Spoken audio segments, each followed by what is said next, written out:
Muchas gracias, Jaime. Gracias a todos, gracias a Borja y a todos los que nos veo, la gente que está arriba en el control. Y bueno, pues lo de siempre, ¿no? La satisfacción y la alegría de estar otro año aquí y la responsabilidad de abrir un bloque importante de unas charlas que espero que sean útiles y, como siempre, tengo el honor de empezar diciéndoos que enhorabuena, que felicidades, que lo que habéis hecho hasta ahora es muy difícil, que lo disfrutéis, que ahora empieza lo bueno. Y, sobre todo, pensad que dentro del mare magnum del que yo hablaré ahora, de la situación general, que supongo que a lo largo de las charlas se irá repitiendo, pensad que vuestra situación sociolaboral va a ser bastante mejor de lo que espera a otros de vuestros compañeros, en cuanto a que vosotros, por lo menos, vais a tener trabajo, y espero que un trabajo bueno. A mí me han encargado, como cada año, que hable de la cirugía general.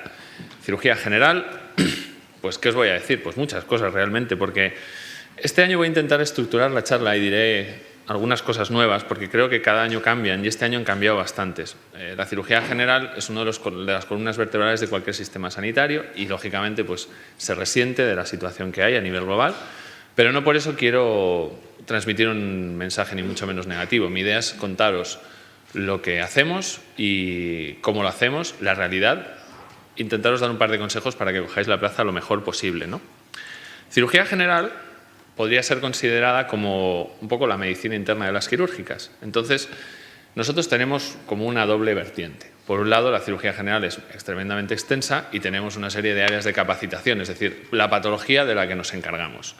Por un lado, pues, nos vamos a encargar de la cirugía endocrino-metabólica, es decir, la cirugía referente a enfermedades endocrinas, pero también la obesidad mórbida, toda la coloproctología, la esofagogástrica, la patología hepatobiliopancreática, la pared abdominal y la patología de la mama en función de los centros. Es importante que también preguntéis esto, porque la cirugía de la mama a nivel de cirugía general os puede dar mucho juego. Pero también somos cirujanos en general, es decir, nosotros somos los que, cuando viene un neumotórax en una urgencia y no hay cirujano torácico localizado, lo ponemos el tubo.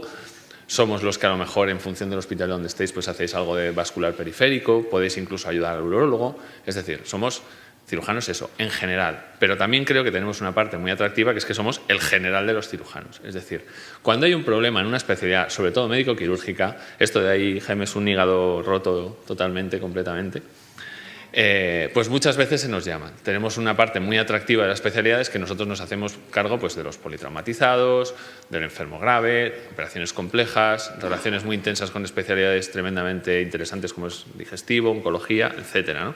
Por eso creo que somos un poco el cirujano más completo que hay, desde mi punto de vista. ¿El cirujano nace o se hace? Esto es una pregunta que el otro día uno de mis estudiantes se hacía. La verdad es que la presentación, la foto del fondo la había puesto en semitransparencia, pero veo que me ha jugado una mala pasada, pero bueno, os lo diré de viva voz. En primer lugar, pensar que un cirujano es solo sus manos es como si pensásemos que un cardiólogo es solo sus orejas. Es decir, el cirujano se hace, ¿de acuerdo? Es importante que te guste el quirófano, el ambiente que se respira, que lo hayáis vivido, pero yo creo que el cirujano se hace con esfuerzo, se hace con trabajo y se hace estudiando. La técnica quirúrgica moderna tiene que ser un proceso reproducible y que nadie le dé miedo porque piense que es un manazas, que no es hábil, que no sé cambiar una bombilla. Eso es una chorrada, ¿de acuerdo? ¿Qué es lo que os recomiendo que os guste o que deberíais saber? Pues, evidentemente, os tiene que gustar la anatomía, pero también la fisiología, la fisiopatología, la microbiología, porque muchos de nuestros procesos son inflamatorios, infecciosos, y, por supuesto, la biología molecular, la oncología. Tendréis que saber mucho de radiología, porque incluso en más de una ocasión tendréis que tomar decisiones y tendréis que interpretar vosotros las pruebas sin que el radiólogo esté a vuestro lado. Os tiene que gustar un poquito lo que son los cachivaches, ¿no? Los dispositivos, la tecnología. Siempre es interesante, nos gustan los aparatejos, ¿no? Pero más que eso, creo que es importante que seáis creativos, que os guste, bueno, la parte plástica de la medicina. Yo creo que es una de las especialidades donde la parte de arte más se puede desarrollar. Evidentemente, creo que si podemos daros un poco una opinión sobre cuál es el perfil como persona más idóneo, yo diría que debe ser una persona con iniciativa, con capacidad de liderazgo y, sobre todo, de colaboración. Es muy difícil que un cirujano opere solo. Los cirujanos no existen, existen los equipos, ¿de acuerdo? Os recomiendo que seáis terriblemente honestos a la hora de tomar la decisión. Es decir, no es una especialidad cualquiera, es una especialidad con mucha responsabilidad, donde la relación con el enfermo es muy directa, es muy causa-efecto. Tú le dices que le vas a operar y eso te trae la satisfacción cuando las cosas van bien, pero cuando las cosas van mal, pues tienes que dar la cara, ¿no? Por supuesto, por eso tienes que tener una tolerancia a la frustración muy alta. Los resultados no siempre son como tú quieres la vida es relativamente dura, pero os aseguro que merece la pena, como más adelante veremos. Como digo, se puede resumir en que nos gusta que los cirujanos sean tipos duros pero divertidos. Pero la pregunta clave para saber si quieres ser cirujano y de verdad puedes serlo es, ¿realmente te gusta resolver problemas? Ese es nuestro trabajo. El cirujano general es una persona que resuelve problemas. En cuanto a las dudas, yo hasta hace poco decía que el que tuviese cualquier tipo de duda en cuanto se hace cirugía general no debe cogerla. Yo creo que me podría mantener parcialmente en esa postura. Es decir, si dudáis, bueno, planteároslo 2 veces. Otra cosa es que si dudáis, por ejemplo, pues ginecología y cirugía general, urología y cirugía general, pero evidentemente si dudáis entre una médica y una quirúrgica y vuestra quirúrgica es cirugía general, pensáoslo muy bien, ya que supone un esfuerzo y una implicación que probablemente no sea muy compatible con otros tipos de aficiones médicas, quiero decir, ¿vale? ¿Cómo se aprende? Pues la residencia son 5 años. Los objetivos no es que lleguéis a operar cualquier cosa, sino que tengáis un repertorio de operaciones básicas que os permitan defenderos como cirujanos generales, y luego veremos cuál es el perfil que en realidad se busca.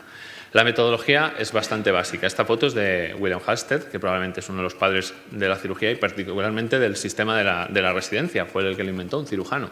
Decía que tenías que ver uno, hacer uno y enseñar uno. Pues la cirugía, primero uno se implica con los pacientes, los estudia, ve cómo se operan, colabora con las operaciones y poco a poco vas aprendiendo, asumiendo pequeñas partes de la operación. ¿De acuerdo? Esa es la metodología, hasta que al final pues empiezas a asumir un mayor grado de autonomía. Se supone que de R5 el 60% de las operaciones que realizas pues las tienes que ser capaz de hacer tú solo o con un residente más pequeño. Rotaciones, pues nosotros en general cada hospital lo tiene organizado de una manera. Lo normal es que el segundo año esté lleno de rotaciones, que sean por urología, con los que tenemos mucha relación, con cuidados intensivos, a veces incluso con radiología, que es muy interesante. Hay quien rota por traumatología. Eso sí que tenéis que preguntarlo porque va un poco en función del centro, de los acuerdos internos que pueda haber dentro de los jefes de servicio. Y lo importante de la residencia es no agobiarse con la progresión, ¿de acuerdo? Esto es 2 pasos para adelante y 1 para atrás, siempre es así. Y lo importante de la residencia es, más que lo que sabes hacer, es lo que seguro sabes hacer, pero lo que has visto hacer. Por eso, a la hora de recomendaros un hospital grande o pequeño, creo que el tamaño importa claramente. En ese sentido, os recomiendo un hospital grande, porque una cosa es lo que tú sabes hacer, y es un hospital grande casi seguro que tu repertorio básico que os he dicho antes lo vais a poder alcanzar sin ningún problema. El problema es lo que has visto hacer. Tú, si no has visto hacer una cirugía bariátrica avanzada, no la vas a saber hacer. Probablemente no sepas ni que existe y no puede que nunca te guste. Si no has visto hacer una cirugía hepática compleja o una pancreatectomía, pues tampoco. Por eso siempre os lo recomiendo. Por eso, aunque los hospitales públicos grandes pues a veces no son lo más agradable y deseable, sí que tengo muy claro que es donde ocurren las cosas interesantes y las cosas que os pueden llegar a motivar, ¿de acuerdo? Pero ¿merece la pena? Hace poco hablaba con una compañera vuestra y me decía, ¿pero merece la pena pagar la marca de haberme formado en un gran hospital? Yo creo que sí, porque eso es una marca que queda para siempre y a la hora de buscar trabajo, a la hora de venderte, por así decirlo, siempre merece la pena. Yo os lo recomiendo clarísimamente. Como resume esta foto, siempre mucho mejor grande que pequeño. ¿De acuerdo? ¿Y cómo es nuestra vida? Pues os resumo que un poco lo que sería un día, ¿no? Los pacientes de cirugía suelen ser complejos, sobre todo en los hospitales grandes, ¿de acuerdo? Hay que estar muy pendientes de muchas cosas, de los constantes. No solo se pasa visita una vez, los pacientes evolucionan y evolucionan mucho más rápido. Eso para mí era un atractivo. A mí las médicas me gustaban en la teoría, pero en la práctica no, porque todo era muy lento, ¿de acuerdo? Entonces aquí los pacientes evolucionan muy rápido, tanto para bien como para mal, ¿de acuerdo? El quirófano. El quirófano es lo más importante y es la base de nuestra actividad. ¿Es físicamente exigente? Sí, pero a ver, no hace falta ser un triatleta para ser cirujano, ¿de acuerdo? No os preocupéis. ¿Programado? Pues a veces sí, a veces no. Eso es una de las cosas que os recomiendo. Tenéis que ser muy tolerantes con la impredictibilidad, ¿de acuerdo? A veces no siempre se sabe a qué hora se va a salir, ¿de acuerdo? Pero eso no es incompatible para nada con un estilo de vida normal, con una vida normal y con ser feliz, ¿verdad? Que nadie os venda eso. Consultas, es decir, nosotros vemos los enfermos antes, después, hacemos un seguimiento, vemos cómo van, eso es muy importante, ¿de acuerdo? Y por supuesto guardias. Nuestras guardias son duras porque tenemos pacientes complejos en planta, porque vienen muchos pacientes a la puerta de urgencias y porque cuando nosotros tenemos que actuar no tenemos que firmar en un papel un tratamiento, nosotros tenemos que operar al enfermo, ¿de acuerdo? Con lo cual, pues evidentemente llevamos una vida un poquito ajetreada. Si eso lo unimos que a nivel curricular pues es una especialidad muy competitiva y muy exigente, ¿de acuerdo? Y eso se ve cuando acabas la residencia. Ahora no os lo podéis plantear, pero ya os lo voy diciendo. Cuanto más gordo sea vuestro currículum, más fácil será luego que tengáis trabajo, pues evidentemente la situación hace que, bueno, que es una especialidad sacrificada. ¿Pero merece la pena? Pues sí, porque como os he dicho, la relación médico-paciente es muy directa y la satisfacción de los pacientes cuando los tratas, pues desde luego para mí compensa. Es una manera de ver la vida, tampoco es tan particular, ninguno somos raros, ninguno nos pasa nada, pero sí que es verdad que tenéis que estar preparados para ello. ¿Qué debe tener un servicio? Antaño se decía que un servicio de cirugía general que no tuviese trasplante ya era de segunda línea. Eso hoy por hoy ha desaparecido. El trasplante dinamiza mucho un bloque quirúrgico, la gente es más joven, quizás el material sea mejor, bueno, eso os da un poco igual, pero sobre todo hay más volumen de cirugías, pero eso ya ha quedado un poco en segundo plano. Para mí lo más importante es que esté estructurado por áreas de conocimiento o secciones, es decir, que la persona, el adjunto senior que haga tiroides sea el que hace tiroides y cirugía endocrino, el que hace esofagogástrica, esofagogástrica, colorectal, hepatobiliopancreática, hepatobiliopancreática. Es decir, no se puede hacer de todo hoy por hoy porque el nivel de exigencia no lo permite. Pero, por supuesto, debe ser un servicio donde el porcentaje de cirugías laparoscópicas tiene que ser mayoritario, ¿de acuerdo? La cirugía laparoscópica es el hoy por hoy, yo diría que incluso es el pasado, y tiene que ser un sitio donde tenga un mínimo de producción científica, ¿de acuerdo? ¿Por qué? Porque eso es un estándar de calidad. Si la gente publica y dice lo que hace, probablemente quiera decir que lo haga bien y sea capaz de defenderlo en público, y eso ya es algo. A mí la gente que no dice lo que hace me pone un poco nerviosa, y os debería poner a vosotros también, ¿de acuerdo? Eso es lo más importante.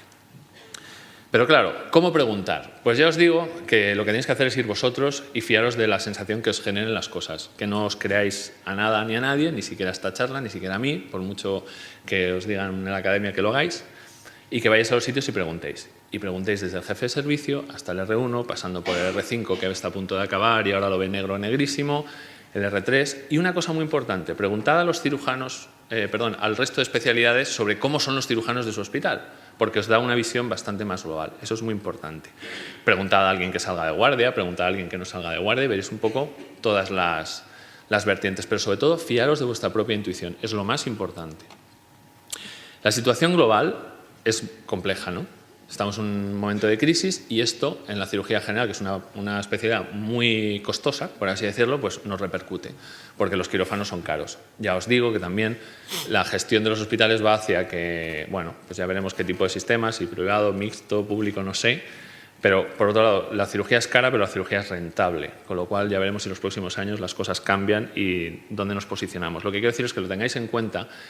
Y hay sitios donde se recorta más, donde se recorta menos, y eso sí que algunos residentes de algunas comunidades autónomas lo han hecho notar, en cuanto a que el número de actividades quirúrgicas, por lo menos en el año pasado, se ha notado que ha disminuido. Tanto como para afectar a la formación, no lo sabemos. La verdad es que no lo sabemos y sería un poco exagerar afirmar radicalmente que sí. ¿Y de qué vais a trabajar? Pues lo que se busca, con el número exacerbado, totalmente desorbitado de cirujanos que se convocan este año, como los últimos 4 o 5, es que seáis cirujanos generales. Muy pocos trabajan en un hospital terciario o universitario, ¿de acuerdo? Pero en vuestra mano está, bueno, fabricaros vuestro perfil. Si tú haces la residencia en un hospital como este y te implicas en la investigación, te implicas en labores que vayan más allá de lo puramente asistencial, probablemente sí des el perfil. Pero que sepáis que la mayoría de vosotros se intentará que os estéis formados para trabajar en hospitales medianos, pequeños, ¿vale? Por ejemplo, yo trabajo en Cataluña, pues tenemos un pequeño problema de superávit en cuanto a que, claro, formamos más de 30 35 cirujanos al año que dentro de 5 años pues no sabremos dónde están. Probablemente la situación haya cambiado mucho, pero hoy por hoy tenemos un problema, ¿vale? ¿Cómo está la cosa a nivel nacional? Pues en Galicia os puedo decir que la cirugía general se acaba tarde, ¿no? Por ejemplo, pues tenemos los números de A Coruña, donde está el Hospital Juan Canalejo, que es un hospital muy recomendable, o por ejemplo Santiago, no son números muy altos. El rango de cirugía general, como hay muchas plazas, pues es terriblemente amplio. Va desde, creo, el número 26 hasta el 3.700. ¿Cómo están las cosas en Sevilla? Pues, por ejemplo, se acaba en Sevilla en el 2.756, en Zaragoza más allá del 3.000, ¿de acuerdo? En la Comunidad de Valencia, pues bueno, tenemos varias opciones, desde Valencia con un poquito más de un 2.600. Por ejemplo, me llama la atención Castellón, que es muy buen servicio, pues tiene más de un 3.000, eso es un poco inusual. En Madrid, lo que es Madrid ciudad, se acaba en el 2.200, una cosa así. En la comunidad puede aguantar un poquito más. Por ejemplo, la última plaza del año pasado fue Alcalá de Henares. Y bueno, pues Cataluña es un poco singular porque tenemos, aparte del gran núcleo, los grandes hospitales de Barcelona, donde se acaba en torno al 1.800, una cosa así, pues hay muy buenas opciones, como es el Hospital de Girona, Sabadell, que es una localidad que está a las afueras de Barcelona, que tiene un servicio excelente, o por ejemplo mi servicio, que no está en Barcelona, está en Badalona, y también se acaba con un número bastante bueno. ¿de acuerdo? Siempre hablo cada año de la opción de ir a Murcia, ¿no? Porque Murcia para mí tiene probablemente el mejor servicio de cirugía que hay y funciona muy bien. No sabemos muy bien por qué. Sí, sí lo sabemos, porque lo tiene muy estructurado desde muchos años, porque tiene un líder muy fuerte y porque hacen las cosas francamente bien. Sin embargo, yo hace unos años me fui a trabajar a Cataluña, hice la residencia en este hospital y bueno, hoy por hoy lo volvería a hacer, sí, probablemente sí. Yo estoy muy contento y es muy recomendable. Creo que hoy por hoy un poquito, no tanto como otros años, pero Cataluña sigue un poquito por delante. Pero sí que es verdad que opciones como Madrid, donde todavía la redistribución de los presupuestos no está afectando tanto, creo que es muy valorable, y teniendo grandes hospitales pues como este, como el Ramón y Cajal, como el Gregorio Marañón, yo me lo pensaría, ¿no? En el resto de comunidades pues estamos un poco a expensas de lo que pasa ahí políticamente y desgraciadamente pues vosotros no vais a poder tomar una decisión con toda la información. Entonces, mi consejo, que os dejéis guiar, que tengáis mucha suerte y sobre todo que os guiéis por vuestra intuición. Y para cualquier pregunta que tengáis, aquí estoy. ¿Vale? Gracias.